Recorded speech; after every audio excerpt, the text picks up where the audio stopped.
intercom, for which we'll put in a phantom character in order to frame a staggered deep staging shot like this. Before she walks to the last mark, this shot is a 2-shot on the men, so we'll put in another camera to mirror, pivoting on the patient. This really shows how easily deep staging creates sophisticated blocking. Starting on the man in a coma, we cut to the blue man as he prepares to pull the plug. The woman is facing away, so she's presumably having second thoughts. The blue man walks over and stops in a half-complete right-angle master. After some dialogue here, the woman walks over, completing the original deep staging shot. As they talk, the patient suddenly comes out of his coma, creating 2 stories in one frame. They see him moving and rush over. And we cut to this shot as the blue man steps in. Pivoting on the patient, the woman walks over to the intercom, turning the previous shot into a staggered deep staging shot, which seems like a lucky coincidence. When she's done, she walks closer, still filling the gap in the frame. So that's an enormous amount of mileage from just 5 cameras. Another very clever aspect of deep staging is placing characters or objects in the background or foreground before they're needed. We've already been doing this a couple of times, and what it does is again create the perception of a lucky coincidence. Here we're having dialogue between the red characters, and the woman in the background doesn't seem to be a part of the scene, but just an extra. Back in the first reverse, the blue woman suddenly turns and joins the dialogue. The fact that the framing already included her seems serendipitous because we didn't expect her to be important. Doing the same with foreground, here 2 detectives are scanning a crime scene looking for evidence and trying to find something they can dust for fingerprints. Suddenly the woman discovers the soda cans, then the man, and they both walk over. Already having the soda cans in the foreground creates the feeling of a scene that knows where it's going and enhances our sense of being told a story.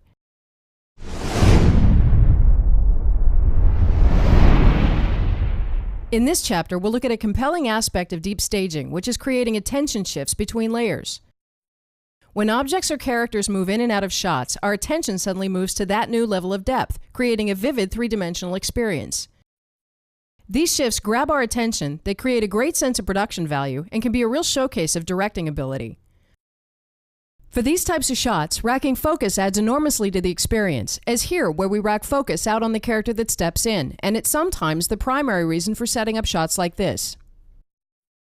But a key distinction is again that if we put our entire effort into simply creating deep shots, the shifting effects will be an automatic byproduct, and we'll actually get many more of them. Shifting depth is far easier to create than it looks. If we consider each layer a plane that exists before we slide it into the frame, the surprise is really just to the audience and not to us. One way to do this is to have characters step into the foreground or background of each other's shots. Here we've set up a deep stop as reference, but we're starting with a man outside the frame. So to begin with, the shot belongs to the woman. When the man steps in, we get the attention shift. When we add focus racking, which we'll do in a couple of chapters, this can be very effective. We could even have the man exit the frame as he continues talking off camera, shifting back to the woman's depth, until he steps back in again. Here we've set up a deep stop as reference, but the man will start out sitting down. So we're starting in a wide shot with them both. We go to a closer shot on the woman for a line, which is a deep stop. When the man stands up, we get a very nice shift. Here we're in a scene in a hospital, and the blue man is tending to the patient. At some point, the woman steps into the foreground. This current staging was the reference we built it from, but only we knew that. It's the same when characters step into the background of each other's shots. Here we're in an over-the-shoulder between the red characters, and we'll ultimately have the blue woman step in between them to fill the gap in the frame. For her first mark, we'll add a single shot. But starting in the over-the-shoulder, the shot is just the 2 red characters. We cut to the blue woman's single shot, she walks out, and we cut back to the over-the-shoulder, where she steps in, creating a shift. Another technique is to create deep inserts. Here the man is holding a pendulum, and to get an insert of that, we might as well get the woman in the background. So starting in that insert, we'll assume that the background is out of focus. As the man lifts the pendulum up, sliding that plane out, our attention goes to the woman. If this is instead where we start, our attention goes to the pendulum as he lowers it into the frame. One more technique is to create deep reveals. Here we assume the man is the only person in the shot, but when he walks out, our attention goes to the woman in the background. This works even if the background is just the set. As the man walks out, our attention still goes deeper into the frame as he clears it. All these shifts are effective, and it can make sense to set up shots for that reason alone. But we can actually create them as an automatic byproduct of deep staging by setting up as many deep stops as possible and then simply let the characters move between them. Here we'll create the first deep stop with the man in front of the woman. For the next deep stop, the man has walked over here and we'll create a shot with the blue man in the foreground. Over on the woman, we'll create a stop after she stood up, framed with the extra in the background. She walks over to the red man and we'll frame a right angle master, prepared as a deep stop for when the blue man steps into the middle of it. With each of the stops set up to be deep, it's really just the editing that decides whether we get to see the shift. Starting on the shot on the woman, the red man steps in. He walks out. We cut to the shot on the blue man, and the red man steps into the background. For the stop where the woman stands up, we'll start it blank with the extra in the background, and let the woman stand up into the shot. She walks out, and into the shot by the red man, which is not deep in itself, until the blue man steps in, causing another shift.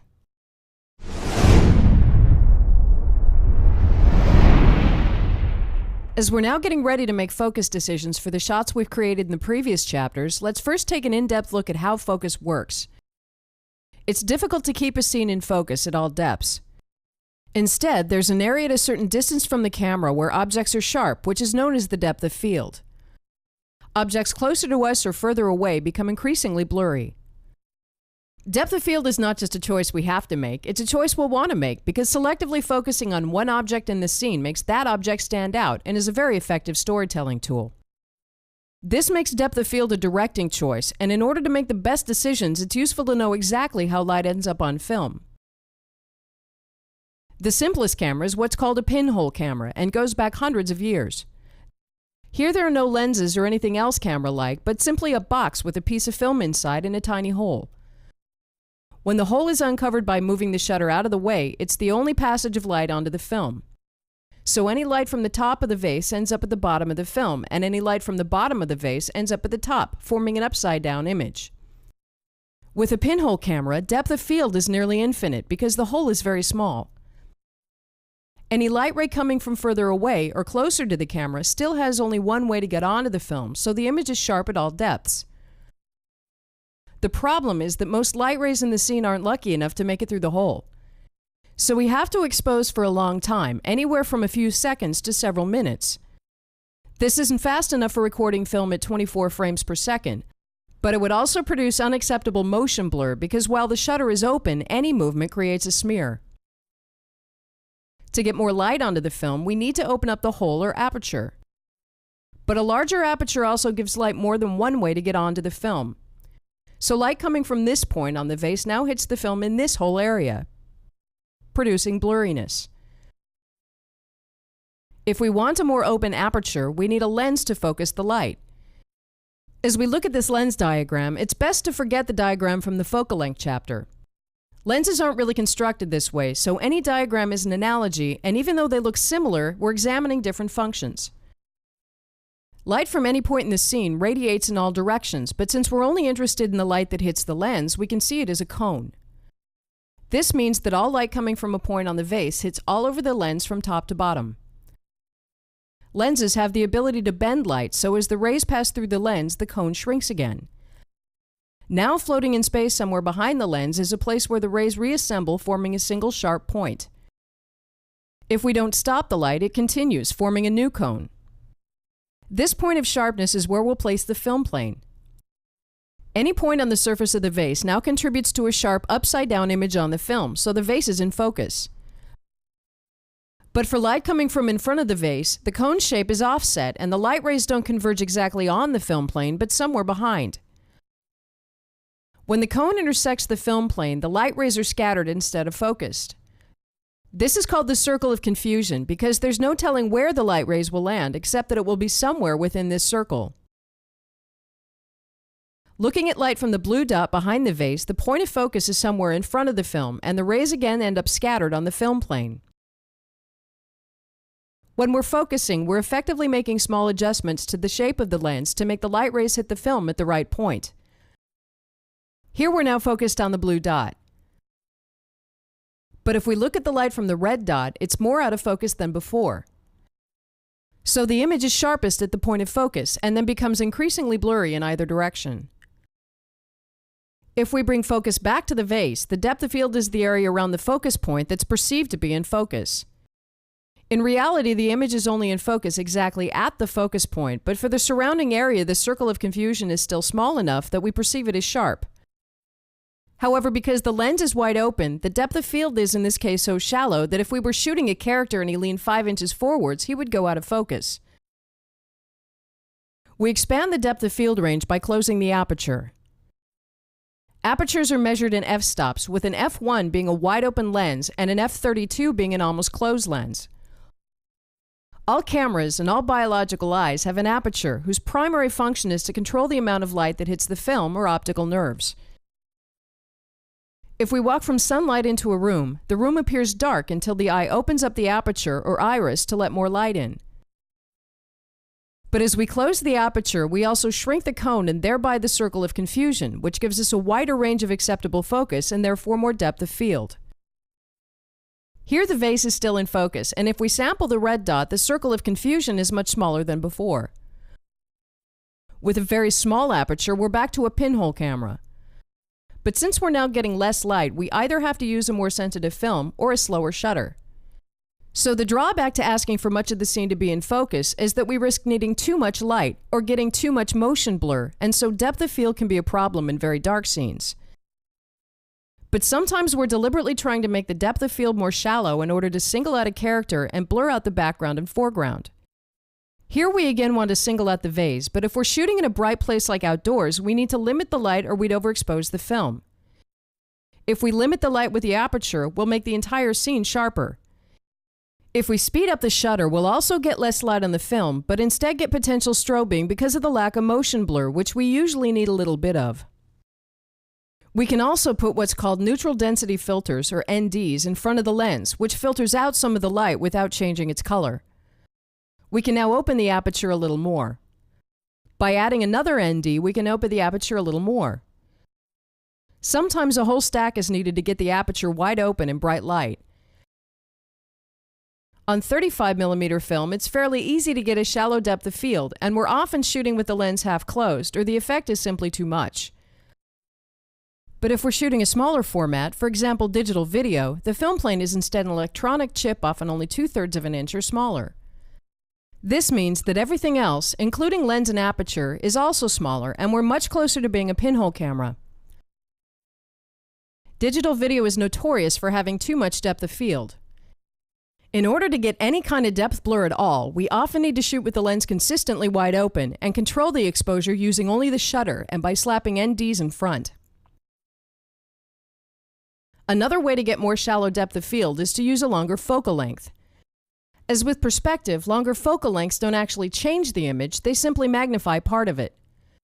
So if we zoom in on part of an image, we get the appearance of more depth blur, but the depth of field is really the same. So for shooting digital, it helps to set up further back and zoom in more. That and shooting with the lens wide open are the simplest ways to make that medium look like film. Depth of field is such an abstract thing that it can sometimes be hard to communicate. It doesn't make sense for us to start talking in f-stops and shutter speeds, but we need to understand the variables involved. One way to communicate depth of field is to have a small collection of prints with varying degrees of focus that we can show to the cinematographer for reference. Another way is to physically show the range on the set that we want in acceptable focus, for instance from here to here. But perhaps the best way is to show on the field monitor the size of the blur we want. Here we'll say that we want the background blur this tall, in which case the cinematographer will balance all the variables. If we're shooting film, all we can do next is cross our fingers, but if we're shooting digital, we can see the final result on the monitor and make judgments right away, which is a big plus of that medium. Finally, let's talk about the shape of the blur itself. Often the aperture is not a circle, but instead a polygon created by a number of blades that rotate inwards to close the aperture. That means that in this case, the circle of confusion is really an octagon of confusion. This is not so visible on an even background like this shot of a sofa, but it's very visible on a background with distinct highlights. Here the blur takes on the shape of the aperture itself, so if we know we want a shot like this, which can be extremely decorative, it might make sense to request an aperture with a certain shape ahead of time. When we're blurring out bright lights, we additionally introduce a phenomenon called bloom, where the out-of-focus lights come out brighter than if they were in focus. The reason is that when we're in focus, the bright lights are actually overexposing the film. If the film can record any shade from, let's say, 0 to 50 light units, anything brighter will simply show as maximum brightness no matter how bright it is. But when we're out of focus, that extra brightness the film couldn't handle in a single point now gets spread over a much larger area of the film, so we get to see the truer brightness of the lights. Blurred out point lights create a subtle magic when they're out of focus, and intentionally placing highlights in an out-of-focus background is a great trick to remember.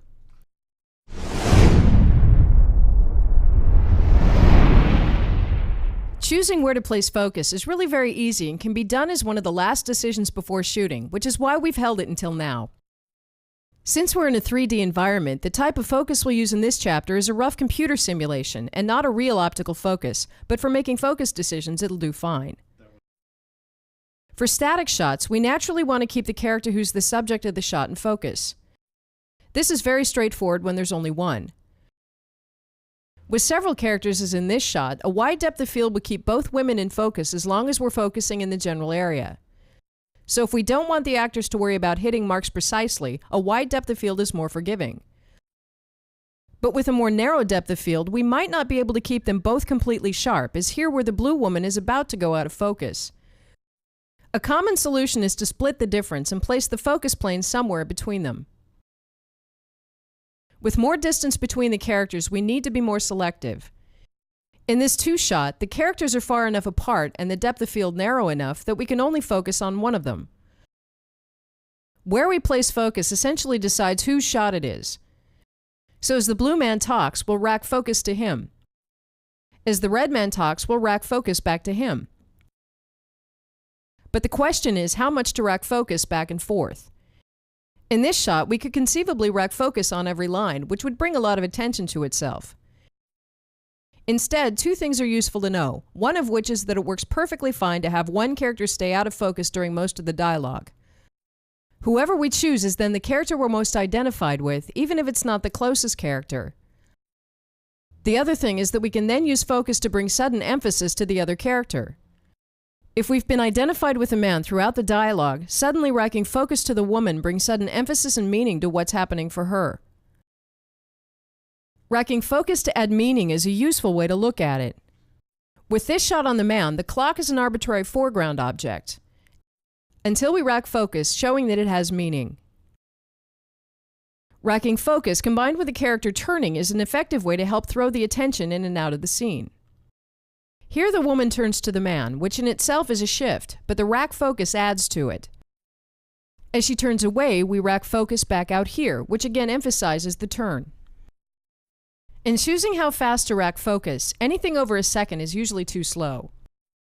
If we rack focus slowly, there will be a long period where both characters are out of focus, and since the move is too subtle to be detected, it can instead come across as a mistake. So it's usually an effect we want to bring attention to. But doing it very fast is maybe too much of a surprise. For most situations, a little less than a second is normally the best speed. For moving characters, we simply need to follow focus. Here we've measured two focus distances, and as the character walks, we try to match the speed so she'll stay sharp. It's usually pretty obvious how and when to rack focus, so let's go through some shots from the previous chapters in no particular order and make focus decisions. Starting in a static shot, here we'll just put focus on the central characters and let the extras in front and behind blur out a little. In the scene with a quicksand, we'll keep focus on the characters walking.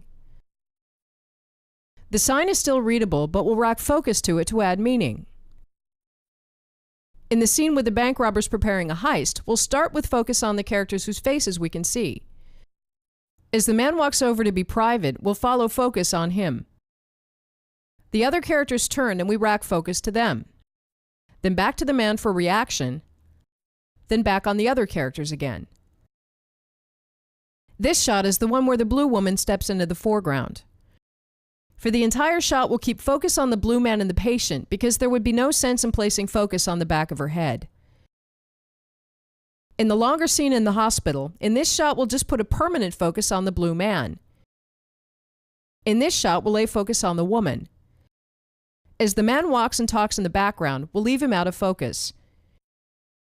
In this shot where he steps in, we'll put permanent focus on the foreground plane. Back on the woman, she walks over and we follow focus or she would quickly get blurry. Back in this shot, which now becomes a right angle master with the patient in the background, we'll keep the focus in the foreground. But as the patient moves, rack focus to him. We rack focus back to the doctors as they discover him moving.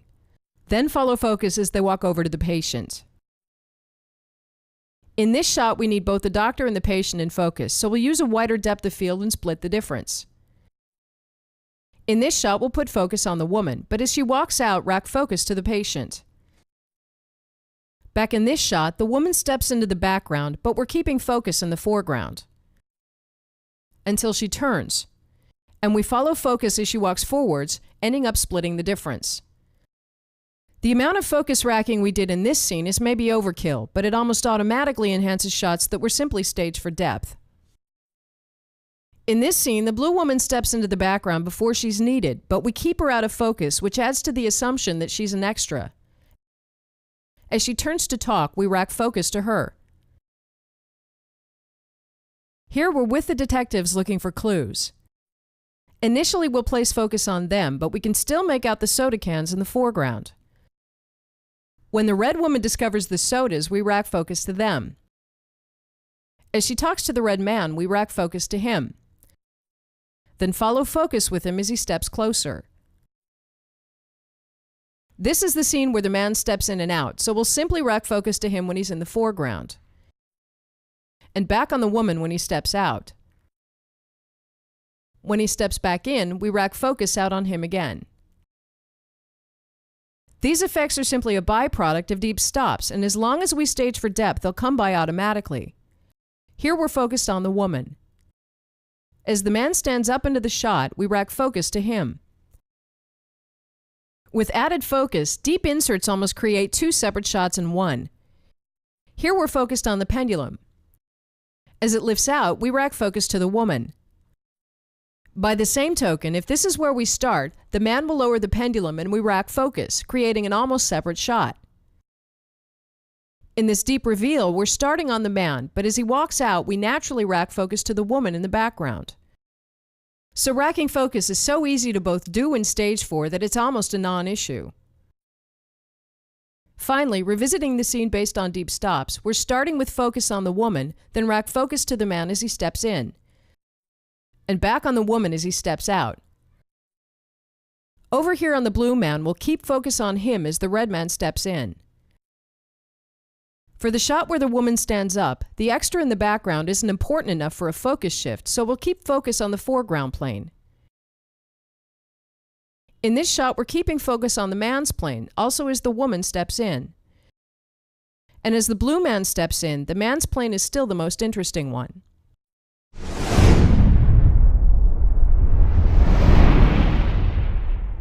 As a last topic on stationary blocking, let's look at using mirrors, hotspots, and shadows. Mirrors add a level of sophistication to the blocking, but it's very normal to forget to use them because they're a more indirect way of capturing a subject. Using mirrors is very straightforward, so the purpose of this chapter is not so much to learn new techniques, but to remember to use them. The most basic way to shoot a character with mirrors is to have her face away and capture her through the mirror. We're framing the shot for her reflection instead of for her, and one way to look at it is as an over-the-shoulder where both characters are the same one. A couple of things to notice about shooting through mirrors are, first of all, that it's much easier to work with the angle of the mirror to get the right framing than it is to change the camera position. Even the slightest adjustment to the mirror drastically changes the angle, so to get her higher in the frame, all we have to do is tip the mirror a bit forwards. Another thing is that using a longer focal length to compress the space and even out character sizes only has half the effect because the light has to travel twice the distance. So to even out the relationship in size between her and her reflection, we'll need to get further back and use a longer focal length than we normally would. And then maybe tweak the mirror again to perfect the framing. The main thing to look out for when placing cameras is to never shoot directly into a mirror for obvious reasons.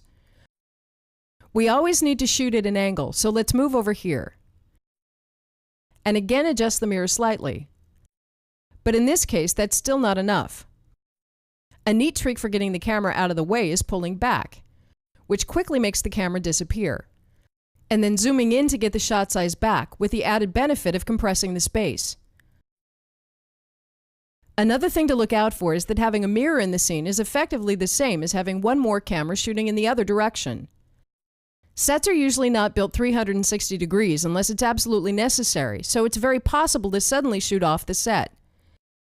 This can either be fixed with better placement of mirrors, or by bringing in small sections of set just to cover the reflected area. And the same goes for mirrors facing upwards, revealing the ceiling and light fixtures, which is slightly harder to cover because the extra set pieces need to be suspended, but also block the lights. Mirrors become really interesting when the dialogue is happening through the mirror. This shot is basically set up as a deep staging shot, except through a mirror. This can be especially elegant if after dialogue like this, the woman turns. We frame for her and continue cutting between two internal reverses. Another way to bring in a character using a mirror is to have the mirror be a stand-in for him. Here we're getting a direct angle on the woman and an indirect angle on the man. Like deep staging, shots through mirrors take slightly longer to read and therefore stay interesting for longer. A different way to use reflections is with windows. The interesting thing about windows is that they can be reflective and transparent at the same time, so we can capture both the main character and some business happening in the reflection. Here we've put the woman behind a window, some other characters out in the yard, and of course angled the camera. This creates a very engaging composition with two distinct layers of meaning. In order to make this work properly, we need to use polarizers, which are camera filters that can turn the level of reflections up and down without changing much else.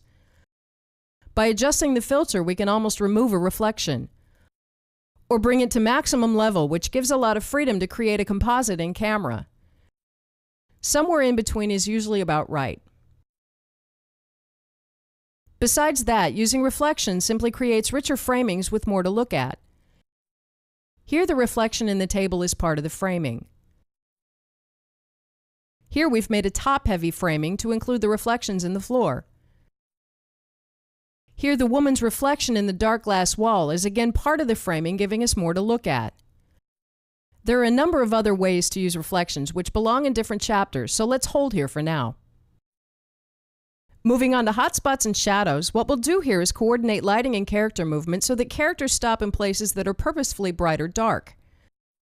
People don't coordinate their movement like this in real life, but visually it's a powerful way to show characters' emotions. Standing in a hotspot shows a willingness or desire to be seen, which a character can use to bring emphasis or importance to himself. But it also means that he's more exposed, so standing in a hotspot either means that the character is courageous enough to be seen, or that he's put submissively on the spot while other characters stand in the safety of darkness. Standing in a shadow shows an unwillingness to be seen, and usually involves some form of shame or hiding. So as the man talks about a painful childhood memory, let's have him step out of the hotspot and into a shadow, which very effectively shows him shying away. As the woman forgets about her own reason for hiding and steps forward to comfort him, let's have her stop in the hotspot, making her the more open and revealed one. Hotspots and shadows work on the same principles as intimacy, honesty, and power, and they can be just as easy to detect in a script, so let's look at how to build them into the blocking.